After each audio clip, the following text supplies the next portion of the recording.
Good morning. A little bit chilly this morning for Texas. We're in the 40s, but it's going to warm up to the 80s. So just like anything else in Texas, if you don't like it, stick around long enough and it'll change. So this morning, I find it ironic that I'm going to be talking about some of the things that people want veterans to be, and they call us that, but we're really not. And what I'm referring to is heroes. Today is the 80th anniversary of Pearl Harbor, and those were the heroes. I look at it as those are our heroes today, and those are people who, before that, it wasn't really a draft or anything. They were just signed up. We hadn't got into the war, and we got dragged into the war by Japan, which was a strategic point of Japan to bring us into the war because they knew that we couldn't fight a dual war with Europe and Japan. Of course, we proved them wrong. But like I said, I find it ironic today to be talking about heroes and what people see in veterans today compared to who the real heroes are. I have been called a hero before. I am not a hero. I have served with many heroes, and those heroes are the ones that gave their all. It has that saying, some gave some, and some gave all, and those are the heroes. I know that for whatever sake, people want to include a lot of veterans, especially Iraq, Afghanistan, Persian Gulf, as heroes, and Vietnam is needs to be mentioned more in that conversation because those were heroes too. 58,000 plus. With heroes, that term gets thrown around quite a bit. But like I said, 80 years ago today, the heroes were on the battleships of Arizona and the other battleships out there as they were sunk by the Japan Air Force, and what we did in the next 4 years, those were heroes. Immediately, as soon as December 7th became known, people started volunteering left and right to defend their country, even though technically at the time Hawaii was not a 50 state. It didn't become a 50 state until 1949. But that was our people, and we were going to defend them, and that's what we do. If in the process of defending our nation we give our life, then that's part of it. When you see a veteran's definition as someone who wrote a blank check to the United States of America for to and up including his or her life, then that is what it is. When we sign that contract and we pledge our oath of allegiance to duty, domestic or foreign, we don't hesitate to say, oh, well, if it's including my life, I'm not going to do it. And over 7,000 gave their lives in the war on terrorism, which, is still going on and whatever, and then, as a leader, I have thought about other times, one of the responsibilities of being a leader in the military is keeping your troops safe. training accidents happen every day around the world. We lose soldiers, sailors, airmen, Marines, Coast Guard, Space Force every day to a training accident because we don't piss and fit around with training. We train as we go to war. You know, you prepare in peace to go to war, you know. And when we look around, there are accidents that take lives every day, you know. And that's just the way it happens, you know. Whether it is through somebody being negligent or somebody just not paying attention or just an accident. Accidents happen every day, you know. When I was driving over here from the house, I saw car accidents. You know, I mean, car accidents happen in DFW every day, hundreds, you know.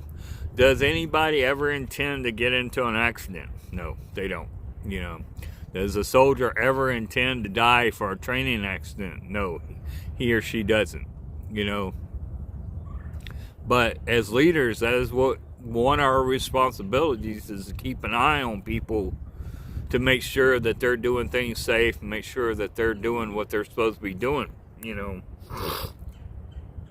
And sometimes we miss things and things happen, and we get called on to the rug, and we're made accountable for that. And we own up to our mistake, you know. Hopefully it didn't cost somebody's their life, you know. There have been times when I've almost lost a hand a couple of times because I had a soldier in the truck, and I was opening the hitch to the trailer to hook the trailer up, and they let off the brake and almost pushed my hand between the trailer and the hitch, and I tore them a new ass because I like both of my hands. You know, I like to keep them, you know.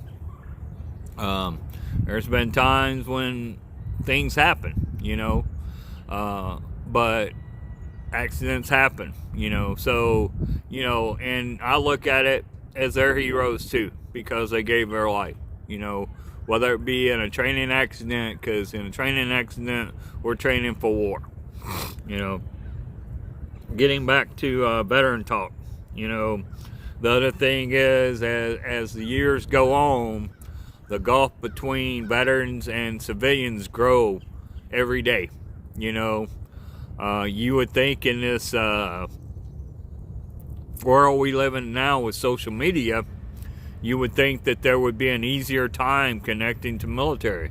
But it's not, because of the fact there is so much social media in this world now that people don't have time to do that. You know, the best way to connect to veterans is in a one-on-one setting, whether it be at a restaurant or whether it be at a shopping mall or whether it be somewhere else.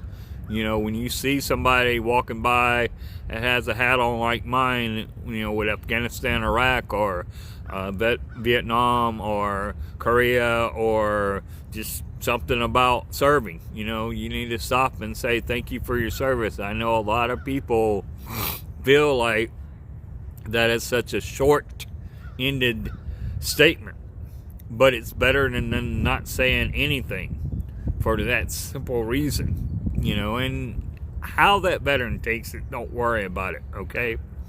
We all have our own little ways, and we all do our own little things, you know. But by you doing that, you at least made the effort, and hopefully it changes things somewhere along the way. But like I said, that gulf is growing every day. You know, used to be you would know people in your own family who are veterans, you know, and now due to people dying off and everything else, there are fewer and fewer families that have veterans, you know, because of the simple fact is there was a time when serving was more important than it is today. And by not having that connection, we lose that touch with the other side of society, you know. There are approximately 16 million veterans, but that is like 1% of the population. Serving now is 0.43%. There is not even a whole percent of the general population serving, and I fall into the rarer category of being retired military, and I am of the 0.01% of the population, and it's just something that doesn't happen that much anymore. The other things are suicide. I put a thing on my page this week. Have we become numb to the saying 22 a day? And of course, a couple of my friends who are very adamant about suicide prevention wrote back and said no, which I expected from them.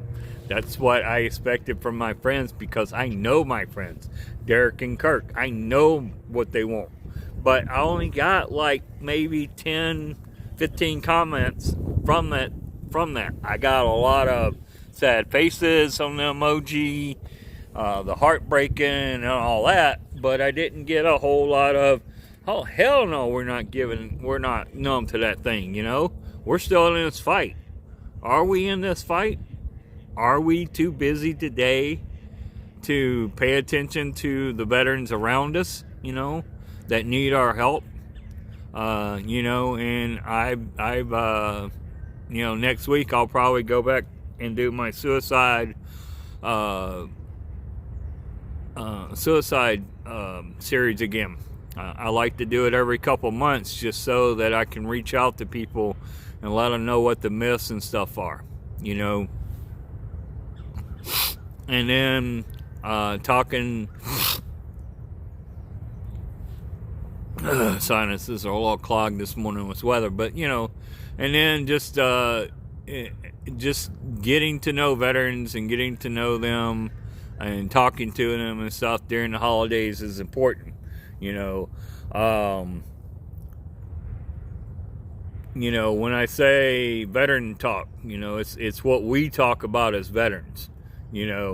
Talking about Pearl Harbor will be the topic today.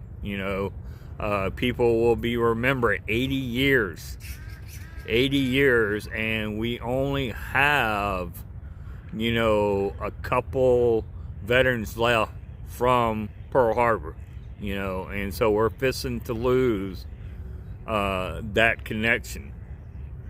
World War II, we're about down to 250,000, and we're losing about 30,000 veterans a day. And I know that seems like a lot, but when you had 16 million veterans at one time that were World War II veterans, then that's really not a lot, but age is catching up to them, and so, it's really difficult to grasp that it's been 80 years since Pearl Harbor. And, World War II produced some great heroes, like I said, and people look at heroes in a different light, just like last year during COVID. The heroes became the frontline workers, the nurses, the firemen, the policemen, mainly the nurses and doctors because of the sickness, and then this year they're griping because they got to get the vaccine. That's what you got to do. With soldiers, you're going to have some soldiers that don't want to get it, but they're going to eventually get it because they know that's what they got to do. We don't go around griping to the public about what goes on in the military when we're in the military, because that's our job. That's what we volunteered, and you notice I say volunteered, okay? You knew what you were getting into the mess when you got into it. Right now, I can't even tell you if I would want to be in the Army because of all the political bullshit. But I know I would serve my country, and that would go higher than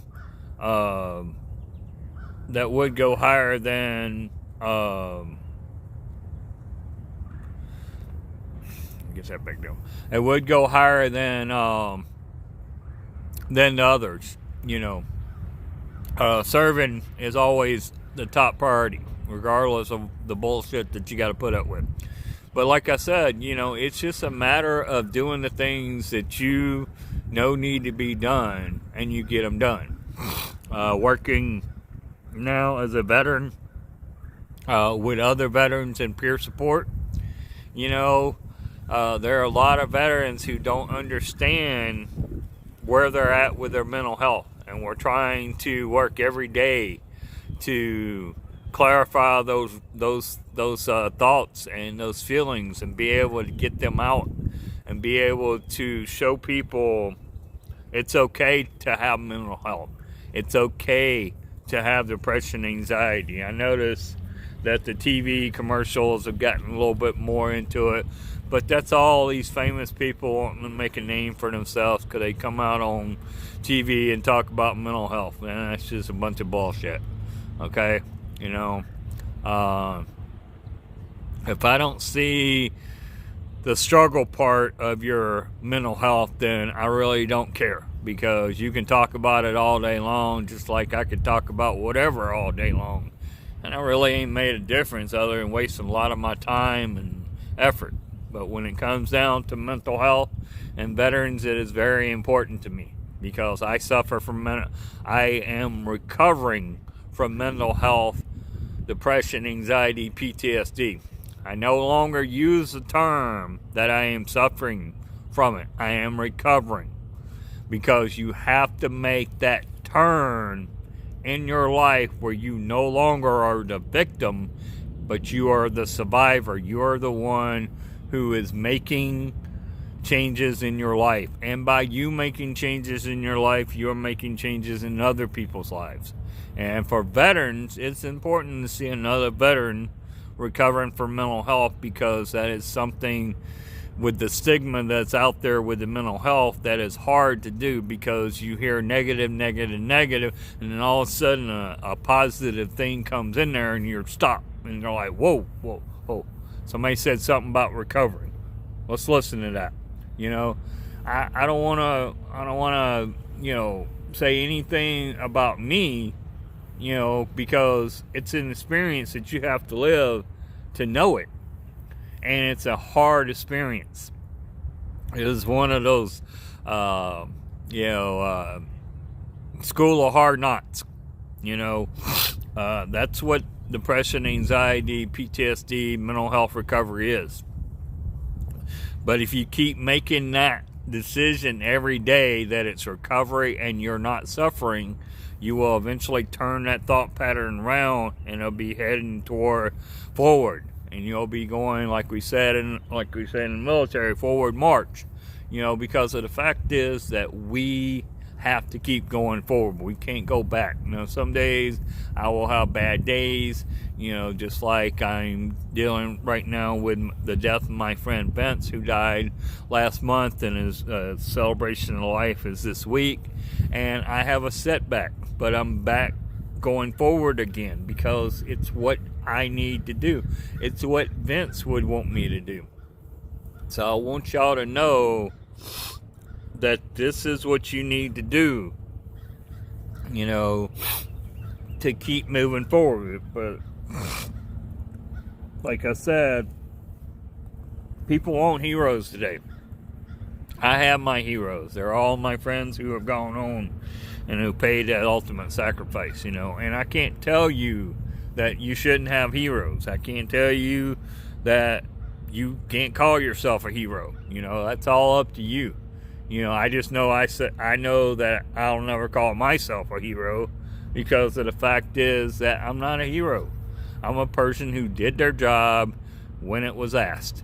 There's a book out, it was What Was Asked of Us, and it talks about the different experiences military people had in war and stuff, and what was asked of us. What was asked of me is Desert Storm, Iraq 3 times, Afghanistan.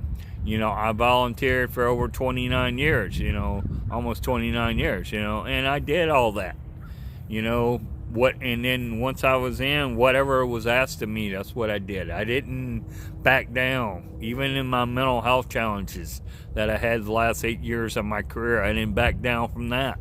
I kept going, because that's what you had to do as a leader. You couldn't use mental health as an excuse, you know, and believe me, I saw it.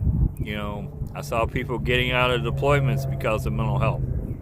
Now, I'm not saying that there wasn't valid reasons. Some people got messed up. Some people didn't need to be in war anymore, you know. But there are others of us who fought through that and got through it, you know. So, you know, I just want to tell you, just reach out to your veterans around you. Keep an eye on them during the holidays and during every day, because you never can tell when something comes along that will knock them off their rocker, and they have to have help to getting back, you know. And I'm always here. You can PM me, and you can talk, and I'll listen. I'm not a therapist. I don't treat. I don't prescribe medicine. I don't diagnose or anything like that. I just listen to you, and I respond when I need to. And sometimes I'll respond like, yeah, I know what you're talking about. I've been through that, you know. And no two experiences are alike, but to have experiences that are close is what makes us be able to communicate to each other and be able to understand each other and be able to get things done, you know. So y'all have a good week. Like I said, 80th anniversary of Pearl Harbor today. So when we got dragged into the World War II by the Japanese, but in the end we ended up beating Hitler and Japan, you know, and so that's why our military is great. So y'all take care, and I'll see y'all next week.